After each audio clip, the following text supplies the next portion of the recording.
सात संगत जी, क्या यह हमारा अंतिम जन्म है? चलिए सात संगत जी जानते हैं इस विचार के माध्यम से। आशा प्रवान करें और ध्यान से सुनें। सात संगत जी बड़े प्यार से कहना, धन निरंकार जी। अगर दिल के भीतर सात संगत कहीं सुकून की तलाश है तो आज के यह पल आपके मन को छू जाएगी। आज हम सब इस परम सत्ता निरंकार प्रभु की अपार कृपा और सदगुरु की असीम रहमत से एकत्र हुए हैं ताकि हम इस मानव जीवन के सबसे बड़े लक्ष्य उस अविनाशी परम पद की प्राप्ति के मार्ग को समझ सके। यह मानव जीवन बड़े ही सौभाग्य से प्राप्त हुआ है संतों, और इसका एकमात्र उद्देश्य उस परम पिता परमात्मा का बोध और उससे एक रूपता है। सात संगत जी, अक्सर सत्संग में यह प्रश्न उठता है कि हमें कब पता चलेगा कि हमने अपने जीवन का कार्य पूरा कर लिया है, कि अब हमें बार बार 84 लाख योनियों में भटकना नहीं पड़ेगा और मोक्ष की प्राप्ति हो जाएगी। सात संगत जी, जैसे बुखार उतर जाने पर थर्मामीटर बता देता है कि अब तापमान सामान्य है, ठीक उसी प्रकार शास्त्रों में मोक्ष प्राप्त महापुरुषों के कुछ लक्षण बताए गए हैं जो मानो थर्मामीटर की तरह यह संकेत दे देते हैं कि साधक का कार्य पूर्ण हो चुका है। जब किसी साधक का कार्य सिद्ध हो जाता है तो उसका हृदय स्वयं कह देता है कि अब कुछ शेष नहीं रहा, और जो महापुरुष जीवन मुक्त हो जाते हैं उनके जीवन में यह लक्षण स्पष्ट रूप से दिखाई देते हैं। आइए सात संगत जी उन लक्षणों को सरल भाषा में समझने का प्रयास करें जिन्हें शास्त्रों ने एक श्लोक से पिरोया है। सबसे पहला लक्षण सात संगत, मान और सम्मान से मुक्ति।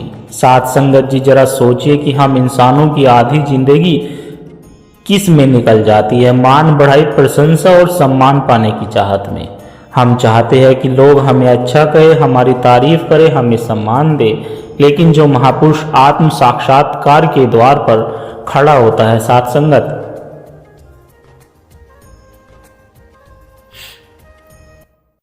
उसके लिए सम्मान एक मीठे जहर के समान हो जाता है। जैसे यदि आपके सामने सोने की कटोरी में स्वादिष्ट खीर रखी हो, लेकिन आपको पता है कि उसमें जहर की एक बूंद मिली है, तो क्या आप उसे ग्रहण करोगे? नहीं करोगे सात संगत। ठीक उसी प्रकार ज्ञानी पुरुष जानता है कि सम्मान की खीर में अभिमान का जहर मिला होता है। जैसे ही वह सम्मान को स्वीकार करता है, भक्ति और समर्पण से बड़ी कठिनाई से गलाया गया है सात संगत। मैं का भाव यानी देह अभिमान फिर से मोटा होने लगता है। इसलिए महापुरुष मान बढ़ाई से ऐसे बचते हैं जैसे हम आग से बचते हैं। उनकी खुशी इस बात में नहीं होती कि दुनिया उन्हें क्या मानती है, बल्कि संतोष इस बात में होती है कि वे स्वयं को क्या जानते हैं। दूसरा लक्षण है मोह के बंधनों का टूट जाना, निर्मोह अवस्था।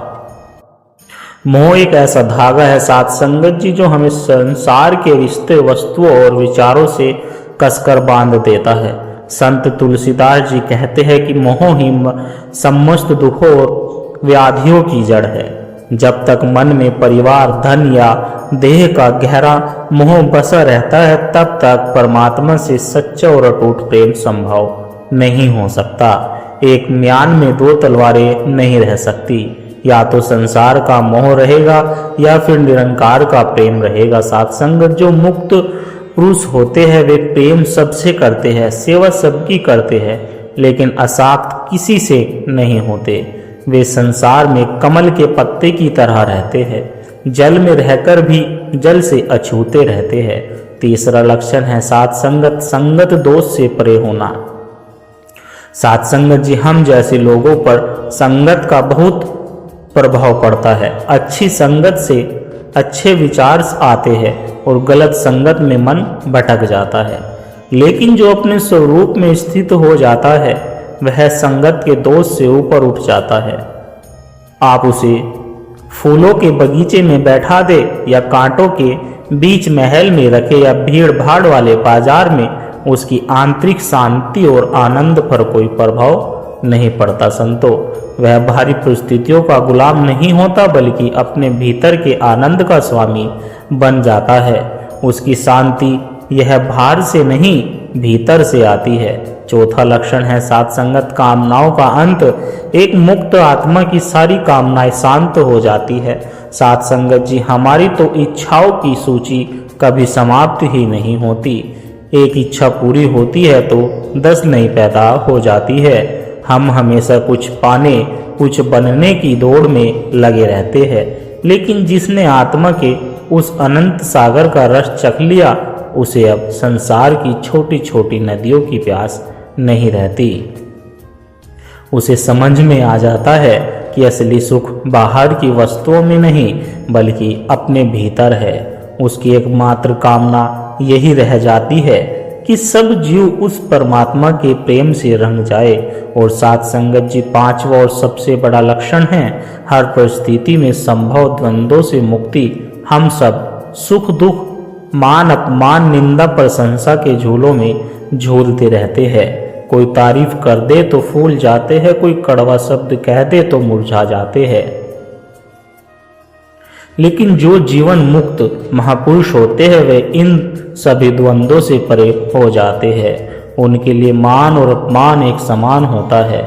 कोई उनके चरणों में फूल चढ़ाए या कोई उन्हें गाली दे, सात संगत उनके भीतर दोनों के लिए करुणा और समता का भाव ही रहता है। वे जानते हैं कि यह सब संसार का नाटक है और वे इस नाटक के केवल दृष्टा पात्र नहीं, ऐसे महापुरुष उस अविनाशी परम पद को प्राप्त कर लेते हैं और फिर उनका इस संसार में आना जाना सदा के लिए समाप्त हो जाता है। सात संगत जी, मोक्ष प्राप्ति का मार्ग मूल ज्ञान का मार्ग है। जहाँ आत्मबोध होता है, आत्मबोध से ही मोक्ष संभव है। संतो, जिसे अपनी आत्मा की पहचान हो जाती है वह परमात्मा की पहचान कर पाता है। इस मार्ग पर चलकर स्थूल, सूक्ष्म और कारण इन तीनों शरीरों से ऊपर उठकर अपने असली आत्म स्वरूप में स्थित होना होता है। तभी संत कहते हैं कि जो ब्रह्म को जान लेता है वही ब्रह्म रूप हो जाता है। लेकिन सात संगत जी, हम जिस मार्ग पर चल रहे हैं वह भक्ति और शरणागति का मार्ग है। यह मार्ग और भी सरल, सहज और प्रेममय है। इसमें किसी जटिल साधना में उलझने की आवश्यकता नहीं, बस सात संगत दातार के हो जाना है। सात शास्त्रों में कहा गया है कि जब जीव प्रभु के सम्मुख हो जाता है तो उसके करोड़ों जन्मों के पाप नष्ट हो जाते हैं। और प्रभु के सम्मुख होना क्या है संतो? प्रभु के सम्मुख होना का सच्चा अर्थ है समस्त ममता का समर्पण। माता पिता, भाई बंधु, शरीर, धन, घर, परिवार, जहाँ जहाँ हमारी ममता बटी हुई है उन सभी धागों को समेटकर एक मजबूत डोरी बनाकर सतगुरु और निरंकार प्रभु के चरणों में बांध देना, यही सच्ची भागवत सम्मुखता है। सात संगत, जब हमारा हर कर्म, हर आचरण सतगुरु के वचनों के अनुसार हो जाए तो समझ लेना कि हम प्रभु के सम्मुख हो गए हैं। और यह सम्मुखता आती सिमरन से है। सात संगत, निरंकार का सिमरन सभी साधनों का सार है। सिमरन हमें संसार की नश्वरता का बोध भी कराता है और परमात्मा के प्रति प्रेम भी जगाता है। जैसे भोजन का एक कोर तुष्टि, पुष्टि और भूख की निवृत्ति तीनों करता है, वैसे ही सिमरन से वैराग्य, प्रेम और आत्मज्ञान तीनों एक साथ प्रकट होते हैं। इसलिए संत महापुरुष कहते हैं कि सत्संग, सेवा और सुमरन दृढ़ता से करना चाहिए। सात संगत जी, सिमरन को और गहरा बनाने के लिए और निरंकार के एहसास में बने रहने के लिए मौन बहुत सहायक है। मौन वाणी का एक बड़ा तप है।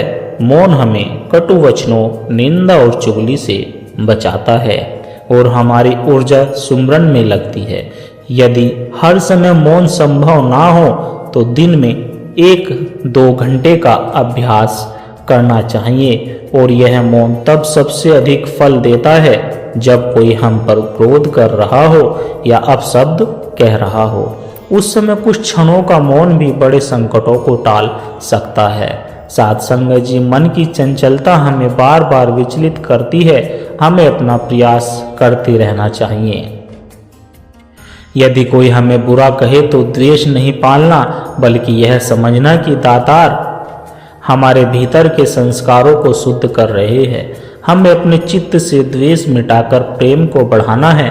संसार में रहते हुए हमें प्रारब्ध और क्रियामान दोनों कर्मों के फल भोगने पड़ते हैं। साथ संगत जी, कभी प्रारब्ध के कारण प्रयासों का फल नहीं मिलता, लेकिन निराश नहीं होना, हमें अपने प्रयास को और तीव्र करना है। हम निरंकार प्रभु के अंश है, आज नहीं तो कल सफलता अवश्य मिलेगी। और साथ संगत जी, इस पूरी यात्रा में सबसे बड़ा सहारा है सतगुरु की कृपा। अपनी भक्ति पर भले संदेश आ जाए, लेकिन सतगुरु द्वारा दी गई शरणागति पर कभी संदेह मत करना। यदि हमारे हृदय में सिमरन चल रहा है, हम महापुरुषों की वाणी गा रहे हैं और सतगुरु की आज्ञा का पालन कर रहे हैं, तो समझ लेना कि सतगुरु हम पर पूर्ण रूप से प्रसन्न है। गुरु एक व्यक्ति नहीं, एक तत्व है, एक ज्योति है। मन, वचन और कर्म से समर्पण होते ही हमारा हर भाव सतगुरु और निरंकार तक पहुंचता है। साथ संगत जी, इस संसार में रहते हुए अपने सभी कर्तव्यों को निभाते हुए भी साधना संभव है। बस मन का आश्रय निरंकार और सतगुरु में होना चाहिए। शरीर जहाँ भी रहे, यदि मन प्रभु में टिका है तो जीवन सफल होता ही है। हमें बस निरंकार की रजा में रहना है और सतगुरु के वचनों पर श्रद्धा और विश्वास के साथ चलना है। दातार कृपा करेगी हमारी अंतिम श्वास तक हम सेवा, सत्संग और सुमरन से जुड़े रहे।